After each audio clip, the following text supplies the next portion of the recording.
Good morning friends. અગાઉના લેક્ચરમાં આપણે પ્રકરણ 3માં સ્વાધ્યાય 3.4 એના પહેલા દાખલામાં એક દાખલો ગણેલો અને એક દાખલો તમને હોમવર્કમાં આપેલો. લોભની રીતનો એ દાખલો હતો. આજે પણ એ જ સ્વાધ્યાયનો આગળનો દાખલો છે, ચોથો દાખલો. સ્વાધ્યાય 3.4 દાખલો 1 એનો ચોથો દાખલો. મિત્રો ફરીવાર સૂચના યાદ કરી લઈએ. નીચેના સુરેખ સમીકરણ યુગ્મનો ઉકેલ લોભની રીત અને આદેશની રીતે મેળવો. તો આપણે અગાઉ વાત થયેલી કે સૌપ્રથમ આ દાખલાને તમારે લોભની રીતે ગણવાનો છે અને પછી એ જ સમીકરણનો ઉકેલ આદેશની રીતે પણ મેળવવાનો છે. આજે દાખલા 1નો ચોથો દાખલો જોઈએ. અહીં બે સમીકરણો આપેલા છે. ફરી આદેશની રીતમાં જેવા સમીકરણો આવ્યા હતા એવા જ સમીકરણો અહીંયા જોવા મળે છે. એટલે કે x નો સહગુણક અપૂર્ણાંક છે, y નો સહગુણક અપૂર્ણાંક છે. અહીં x નો પૂર્ણાંક સહગુણક છે, y નો અપૂર્ણાંક છે. તો મિત્રો જ્યારે આવા સમીકરણો જોવા મળે ત્યારે સૌપ્રથમ આ બંને સમીકરણોનું આવા સમીકરણોનું સાદુરૂપ આપી દેવાનું અને સહગુણકો અપૂર્ણાંકમાંથી પૂર્ણાંક થઈ જાય પછી એનો ઉકેલ શોધવાનો. તો આપણને ઉકેલ શોધવામાં સરળતા રહે. સૌપ્રથમ આપણે આ બંને સમીકરણનું સાદુરૂપ આપીએ તો અહીં છેદમાં 2 છે, અહીં છેદમાં 3 છે. ચોકડી ગુણાકાર કરીએ તો આ 3 નો ગુણાકાર x સાથે થાય, 2 નો ગુણાકાર 2y સાથે થાય. તો આ સમીકરણ આપણને આ રીતે મળશે. 3 નો ગુણાકાર x સાથે 3x પ્લસની નિશાની એમ જ 2 નો ગુણાકાર 2y સાથે એટલે 4y છેદમાં 2 અને 3 નો લસા એટલે કે બંનેનો ગુણાકાર કરીને છેદમાં. આ બાજુ -1 છે, જમણી બાજુ -1 છે. હવે અહીં છેદમાં 6 છે એને આપણે જમણી બાજુ લઈ જઈએ તો આ સમીકરણ આ રીતે મળે આપણને. 3x + 4y બરાબર 6 ગુણ્યા 1 ઓછા 6 ગુણ્યા 1 એટલે ઓછા 6. આવું એક સમીકરણ મળ્યું. તો હવે મિત્રો તમે જુઓ કે x અને y ના સહગુણકો છે એ પૂર્ણાંક બની ગયા. તો હવે આપણી ગણતરી સરળ થઈ જાય. એવું જ કામ અહીં છે. અહીં તમે જોશો તો x નો સહગુણક તો પૂર્ણાંક છે, 1 છે, પરંતુ y નો સહગુણક 1 તૃતીયાંશ છે. તો અહીં પણ ચોકડી ગુણાકાર કરવાનો થાય છે એટલે 3 નો ગુણાકાર આ બાજુ થશે. તો આમ બનશે 3 * 3x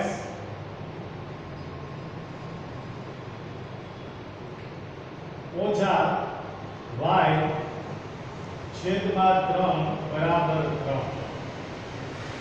અહીં મિત્રો જુઓ આના છેદમાં 1x ના છેદમાં કાંઈ નથી એટલે 1 ગણાય. તો 1 નો ગુણાકાર સામે થાય. પણ આપણે સમજી લઈએ કે હવે કાંઈ કરવાની જરૂર છે નહીં. માત્ર 3 નો ગુણાકાર x સાથે કરી લેવાનો છે. 3 નો ગુણાકાર x સાથે 3x માઈનસ y છેદમાં 3 બરાબર 3. હવે આ 3 ને એ જ રીતે જમણી બાજુ લઈ જઈએ તો સમીકરણ આ રીતે મળશે કે 3x ઓછા y બરાબર 3 નો 3 સાથે ગુણાકાર થશે 9 મળશે. આ છેદના 3 જમણી બાજુ જશે તો અંશમાં આવશે. ભાગાકારમાં 3 છે, જમણી બાજુ જશે તો ગુણાકારમાં આવશે. તો 3 નો ગુણાકાર 3 સાથે થશે 9 મળશે. તો હવે મિત્રો તમે જુઓ કે આ બંને સમીકરણોમાં x અને y ના સહગુણકો પૂર્ણાંક બની ગયા છે, એટલે આ બંનેમાં ગણતરી સરળ પડશે. હવે આ આપણું પહેલું સમીકરણ છે, આ બીજું સમીકરણ છે, અને સરળતા ખાતર આપણે અહીંયા નીચે મૂકી દઈએ. અને હવે મિત્રો લોપની રીત યાદ કરીએ. બંને સમીકરણોમાં અગ્ર સહગુણક જોવાનો, એટલે કે બંને સમીકરણમાંથી એક ચલ પસંદ કરવાનો.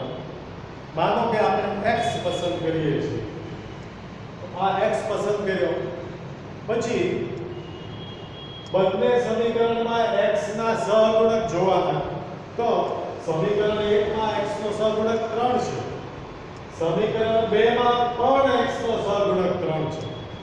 તો બંને સમીકરણમાં x ના સહગુણકો સમાન છે, એક સરખા છે. જો એક સરખા ન હોય તો એક સરખા બનાવવાના, પરંતુ અહીં તો પહેલેથી જ સહગુણકો સમાન છે. તો આપણે બંને સમીકરણમાં કોઈ સંખ્યા વડે ગુણાકાર કરવાનો રહેશે નહીં. ગુણાકાર શા માટે કરવાનો હતો? પસંદ કરેલા ચલની સંખ્યા સમાન કરવા માટે. પરંતુ અહીં પસંદ કરેલા ચલના સહગુણકો સમાન છે. પસંદ કરેલો ચલ x એની સંખ્યા બંને સમીકરણમાં સમાન જ છે, એટલે આપણે બેમાંથી એક પણ સમીકરણને કોઈ પણ સંખ્યા વડે ગુણવાનું થતું નથી. સંખ્યા સમાન છે એટલું કામ આપણે ઓછું કરવાનું થાય છે. તો પછી બીજા મુદ્દાનો વિચાર કરવાનો. બંનેમાં x ની સંખ્યા સમાન છે, નિશાની કેવી છે? તો મિત્રો તમે જોશો તો બંનેમાં નિશાની પણ સમાન છે.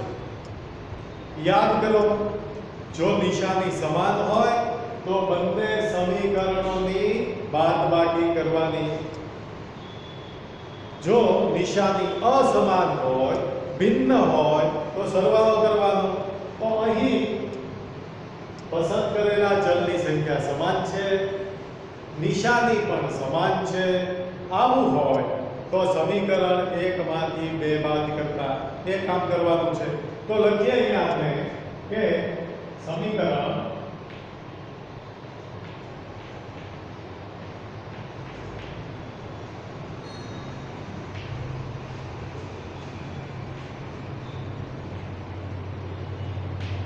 સમીકરણ 1 માંથી 2 બાદ કરીએ. તો બાદબાકી કરીએ. પહેલું સમીકરણ લખી લઈએ. 3x 3x 4y -6 અને 3x y 9. મિત્રો અહીં બાદબાકી કરવાની છે, એટલે કે ઉપરના સમીકરણમાંથી નીચેનું સમીકરણ બાદ કરવાનું છે. જ્યારે બાદબાકીની ક્રિયા કરવાની હોય ત્યારે શું કરવાનું છે એ યાદ કરીએ. તો નીચેના સમીકરણના બધા જ પદોની નિશાની બદલી દેવાની છે. એટલે કે આ 3x ધન છે એ ઋણ થઈ જશે, y છે એ ઋણ છે તો ધન થઈ જશે, અને આ 9 ધન છે તો ઋણ થઈ જશે. હવે મિત્રો આપણે જૂની નિશાની કન્સિડર કરવાની નથી, જૂની નિશાની ધ્યાનમાં લેવાની નથી, અને છેલ્લી લેટેસ્ટ નવી નિશાની છે એ ક્રિયા અહીં કરવાની. તો શું થશે? 3x ઓછા 3x એટલે 0 થઈ જશે. જુઓ મિત્રો, અહીં x નો લોપ થયો. 4y વત્તા y એટલે કે 4y વત્તા 1y, 4 ને 5y થશે. અને અહીં -6 -9 બંને માઈનસ છે, તો સરવાળો કરીને માઈનસ મૂકવાના છે. તો 6 અને 9 નો સરવાળો 15 થાય અને માઈનસની નિશાની થશે. તો મિત્રો જુઓ આપણે અહીં આવું મળ્યું કે 5y બરાબર -15. બે ચલમાંથી એક ચલનો લોપ થયો. હવે તમારે y ના સૂત્રનો કરતા બનાવવાનો છે એટલે આ 5 છે એ y સાથે ગુણાકારમાં છે, એને તમારે જમણી બાજુ લઈ જવાના છે. 5 જમણી બાજુ આવશે, અહીં ગુણાકારમાં છે, જમણી તરફ આવે તો ભાગાકાર થઈ જાય એટલે -15 ભાગ્યા 5 થશે. તો મિત્રો y ની કિંમત તમને આવી મળશે. તેથી y બરાબર છેદ ઉડાડીએ 5 તેરી 15, પરંતુ માઈનસની નિશાની અગાઉની જ છે એટલે -3 એવી y ની કિંમત આપણને મળશે. હવે આગળ શું કરવાનું એ આપણને ખ્યાલ છે. કોઈ પણ એક ચલની કિંમત મળે પછી મળેલી કિંમતને કોઈ એક સમીકરણમાં મૂકવાની છે. એટલે અહીં y ની કિંમતને આપણે આઈધર સમીકરણ 1 ઓર સમીકરણ 2 માં મૂકી દઈએ. તો આપણે y ની કિંમતને સમીકરણ 1 માં મૂકીએ, y બરાબર -3. આ કિંમત સમીકરણ 1 માં મૂકતા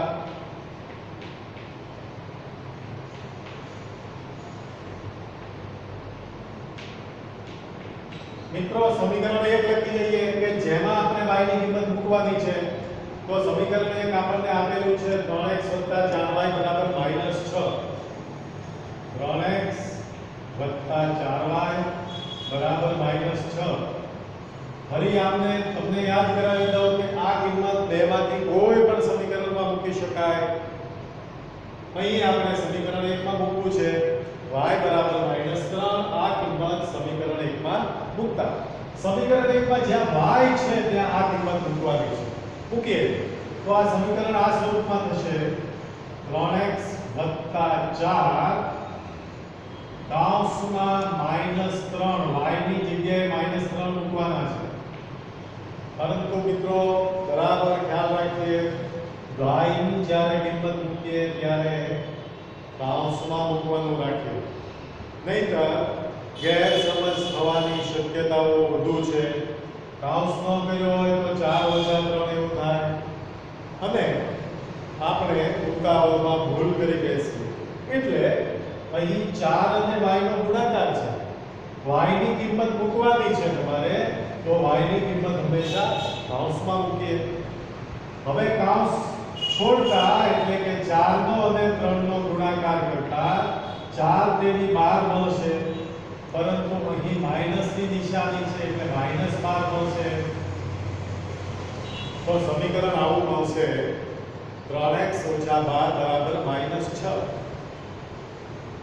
આપણે y મેળવો, હવે x મેળવવાનો છે એટલે ફરી x ને સૂત્રનો કરતા બનાવવો પડશે. x ને સૂત્રનો કરતા બનાવવા માટે 12 ને સામે લઈ જવા પડે. તો 12 છે એને બરાબરની જમણી બાજુ લઈ જઈએ. અહીં મિત્રો જુઓ 6 તો અગાઉથી છે જ એટલે 6 ના સ્થાનમાં કોઈ ફેરફાર કરવાનો નથી. 12 છે એ ન્યૂકમર છે, એ પછીથી આવે છે એટલે 12 ને 6 ની પાછળ જ મૂકવાનો છે. 12 અહીંયા માઈનસ છે, આ બાજુ આવશે તો પ્લસ થઈ જશે. 12 અહીં ઋણ છે, જમણી બાજુ જશે તો ધન થઈ જશે. તો તમને આ રીતે મળશે કે 3x બરાબર -6 + 12 ઓછા 6 + 12, એક ઋણ એક ધન, એક માઈનસ એક પ્લસ. તો મોટામાંથી નાનું બાદ કરવાનું છે અને મોટાની નિશાની મૂકવાની છે. મોટું ધન છે તો 6 છે એ ધન આવશે, પ્લસ આવશે. મિત્રો x ને સૂત્રનો કરતા બનાવવાનો છે. હજી x એટલો પડ્યો નથી, x ની બાજુમાં 3 છે, 3 ને તમે જમણી બાજુ બાજુ લઈ જાઓ 3 અહીંયા ગુણાકારમાં છે સામે જશે તો 3 ભાગાકારમાં એટલે 6 ભાગ્યા 3 થશે એટલે તમને x ની કિંમત આવી મળશે 3 × 6 x ની કિંમત કેટલી મળશે 2 મળશે તો આ રીતે મિત્રો લોપની રીતની મદદથી આપણે આ બંને સમીકરણ જે છે એનો ઉકેલ મેળવ્યો એટલે કે એમાં રહેલા બંને ચલ x અને y ની કિંમત આપણે મેળવી ફરીવાર જોઈ લઈએ તો આવા બે સમીકરણો આપેલા છે x ના છેદમાં 2 વત્તા 2y ના છેદમાં 3 બરાબર -1 અને x ઓછા y ના છેદમાં 3 બરાબર 3 અગાઉ ગયા હતા એવા જ દાખલા પ્રમાણે x અને y ના સહગુણકો અપૂર્ણાંક છે અહીં y નો સહગુણક અપૂર્ણાંક છે આવું હોય તો શું કરવાનું સૌથી પહેલા સાદુરૂપ આપવાનું સાદુરૂપ આપવા માટે ચોકડી ગુણાકાર 3 નો ગુણાકાર x સાથે 2 નો ગુણાકાર 2y સાથે અને બંનેનો ગુણાકાર એટલે કે લસાઅ સ્વરૂપે છેદમાં મૂકવાનો આ બાજુ એટલે તો અહીં તમને 3x 2 નું 4y છેદમાં 6 આવતું છે હવે આ 6 છે એને જમણી બાજુ લઈ જઈએ અહીં ભાગાકારમાં છે સામે જાય તો ગુણાકારમાં જાય તો 3x 4y બરાબર 6 * 6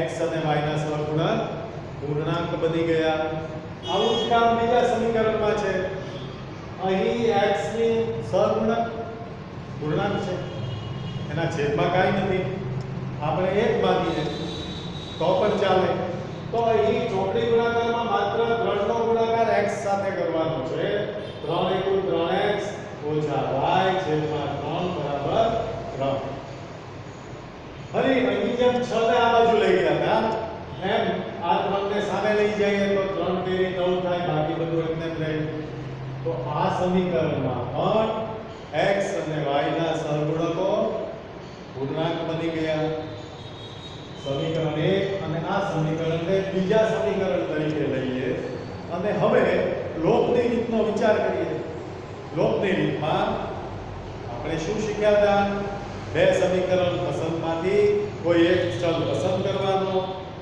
આપણે પસંદ કર્યો x બંને સમીકરણમાં x ની સંખ્યા સમાન બનાવી દેવાની તો પસંદ કરેલા ચલની સંખ્યા સમાન બનાવવાની પણ અહીંયા તો સમાન છે જ એટલે બનાવવાની જરૂર નથી સંખ્યા સમાન છે સંખ્યા સમાન બની અથવા સંખ્યા સમાન છે એટલો વિચાર કર્યા પછી બીજો વિચાર કરવાનો શું વિચાર કરવાનો તો કે એની નિશાનીઓ કેવી છે તો નિશાનીઓ પણ સમાન છે ચલની સંખ્યા સમાન નિશાનીઓ સમાન જો નિશાનીઓ સમાન હોય તો બંને સમીકરણની બાદબાકી કરવાની છે તો આપણે સમીકરણ 1 માંથી સમીકરણ 2 બાદ કરવાનું છે બાદ કર્યું બાદબાકીમાં આપણને ખ્યાલ છે કે જે નીચેનું સમીકરણ હોય એના બધા જ પદોની નિશાની ફેરવી દેવાની એટલે 3x ની નિશાની ધન હતી ઋણ બનાવી દીધી y ની નિશાની ઋણ હતી ધન બનાવી અને એ રીતે 9 છે એ ધન હતા ઋણ બની ગયા શા માટે નિશાની બદલી બાદબાકી થાય છે એટલા માટે હવે નિશાની પ્રમાણેની ગાણિતિક ક્રિયા કરીએ તો 3x - 3x એટલે 0 થઈ જાય એટલે આ x વાળા પદનો લોપ થઈ ગયો અહીં 4y + y 4y + 1y 5y -6 -9 બંને ઋણ હોય બંને માઈનસ હોય ત્યારે બંનેનો સરવાળો કરીને ઋણ મૂકવાના 9 ને 6 15 પરંતુ -15 હવે y ને સૂત્ર તો કરતા બનાવીએ 5 ને જમણી બાજુ જોવા દઈએ 5 અહીં ગુણાકારમાં છે સામે જશે તો ભાગાકારમાં આવશે અહીં છેદ ઉડશે 5 તેરી 15 એટલે y ની કિંમત -3 મળશે y ની જે કિંમત મળી છે એને આ બંનેમાંથી કોઈ પણ સમીકરણમાં મૂકી દેવાની આપણે પહેલા સમીકરણમાં મૂકીએ તો y - -3 કિંમત સમીકરણ 1 માં મૂકતા. સમીકરણ 1 આવું છે. આ સમીકરણમાં જ્યાં y છે ત્યાં આપણે -3 મૂકવાના છે, મૂકી દીધા. હવે આ કૌંસનો ગુણાકાર કરીએ તો 3x એમને 4 તેરી -12 બરાબર -6. આટલું કામ કર્યા પછી હવે x ને સૂત્રનો કરતા બદલવાનો. એટલે અહીં x ને એકલો મારી દેવાનો છે. તો 12 ને સૌથી પહેલા જમણી બાજુ જોવા દઈએ.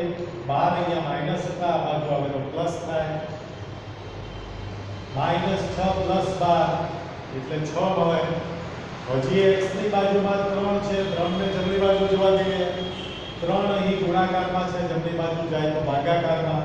છેદ ઉડાડીએ 3 દુ 6 તો x ની કિંમત 2. તો મિત્રો આ રીતે આ બંને સમીકરણો છે તેનો ઉકેલ આપણે લોગની રીતે મેળવ્યો છે. તમારે હવે આ બંને સમીકરણનો ઉકેલ આદેશની રીતે મેળવી અને જવાબની સરખામણી કરવાની. આમાં જ એક દાખલો, ત્રીજો દાખલો છે, એમાં આવા બે સમીકરણો આપેલા છે. મિત્રો આ તમને ઘરકામમાં આપું છું, પરંતુ બંનેની થોડી હિન્ટ આપી દઉં છું. તમારે શું કરવાનું છે? તો અહીં તમે જુઓ તો 3x - 5y - 4 બરાબર 0, 9x બરાબર 2y + 7 આવા બે સમીકરણો છે. તો તમારે આમાં એક કામ કરવાનું છે. લોગની રીતે ઉકેલ મેળવવાનો હોય ત્યારે સૌથી પહેલા એ વાત જોવાની કે ચલ ડાબી બાજુ હોવા જોઈએ અને અચલ પદ જમણી બાજુ હોવું જોઈએ. તો અહીં x અને y ડાબી બાજુ છે, પરંતુ અચલ પદ પણ ડાબી બાજુ છે. તો 4 ને સામે જવા દેવાના. તો હવે આ સમીકરણ આ રીતનું બનશે: 0 + 4. 4 અહીંયા માઈનસ છે, સામે જશે તો પ્લસ થઈ જશે. તો આ સમીકરણને આ સ્વરૂપમાં ફેરવી દેવાનું. ચલ ડાબી બાજુ, અચલ પદ જમણી બાજુ. એવું જ કામ નીચે કરવાનું છે. તો અહીં તમે જુઓ કે ડાબી બાજુ પણ એક ચલ છે, જમણી બાજુ પણ એક ચલ છે. બધા જ ચલ ડાબી બાજુ ફેરવી દેવાના. એટલે 2y છે એને જમણી બાજુ જોવા દેવાનું, ડાબી બાજુ જોવા દેવાનું. 2y ને સામે જોવા દઈએ. 9x - 2y. 7 ને જમણી બાજુ જ રાખવાના છે, કારણ કે અચલ પદ છે. આ રીતે ચલ વાળા પદ ડાબી બાજુ, અચલ પદ જમણી બાજુ, ચલ વાળા ડાબી બાજુ, અચલ પદ જમણી બાજુ, આવા બે સમીકરણો તૈયાર થાય. પછી લોગની રીત તમારે એમાં એપ્લાય કરવાની છે. લોગની રીતમાં ફરી યાદ કરવાનું. 15 3 છે, અહીંયા 9 છે. તમે એવું પણ કરી શકો કે 3 નો ગુણાકાર બીજા સમીકરણ સાથે, 9 નો એક સાથે. એમ ન કરવું હોય તો અહીં 9 છે, અહીં તમારે 9 લાવવા છે. તો સમીકરણ 1 ને 3 વડે ગુણી દેવાના. તો 3 તેરી 9 આવી જાય. x, ચાલ x આપણે સમાન બનાવવો છે. પછી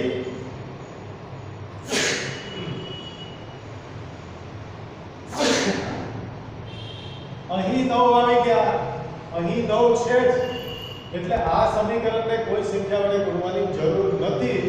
તો તમારે લખવાનું 1 વડે ગુણતા. તો મિત્રો સમીકરણ 1 ને 3, સમીકરણ 2 ને 1 વડે ગુણી શું કરવાનું છે? બાદબાકી કે સરવાળો? નિશાની જુઓ, બંને ધન છે, નિશાની સમાન, તો બાદબાકી કરવાની છે. સમીકરણ 1 ને 3, સમીકરણ 2 ને 1 વડે ગુણીને બાદબાકી કરતા. તો આ રીતે મિત્રો આ દાખલો આગળ તમારે કરવાનો છે. જો આમ ન કરવો હોય અને તમારે 3 ને અહીંયા ગુણવા હોય, 9 ને અહીંયા ગુણવા હોય, એમ પણ ગુણી શકો છો. પરંતુ એમાં થોડી સંખ્યાઓ મોટી થશે, ગણતરી થોડી અઘરી બનશે.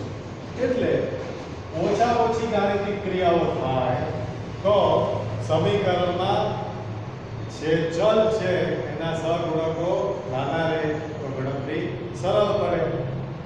એટલે તમે આવું કામ કરજો અને આ દાખલો ઘરકામમાં તમારે કરી લેવાનો છે મિત્રો. તો યાદ રાખીએ, આ દાખલો નોટમાં લખી દેવાનો. પછી એ જ દાખલો તમારે તમારે આદેશની રીતે ઉકેલવાનો.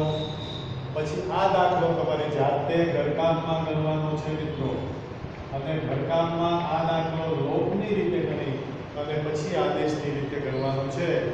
તો બંને દાખલા આ રીતે બંને રીતે આ દાખલો ગણી લેજો. Thank you.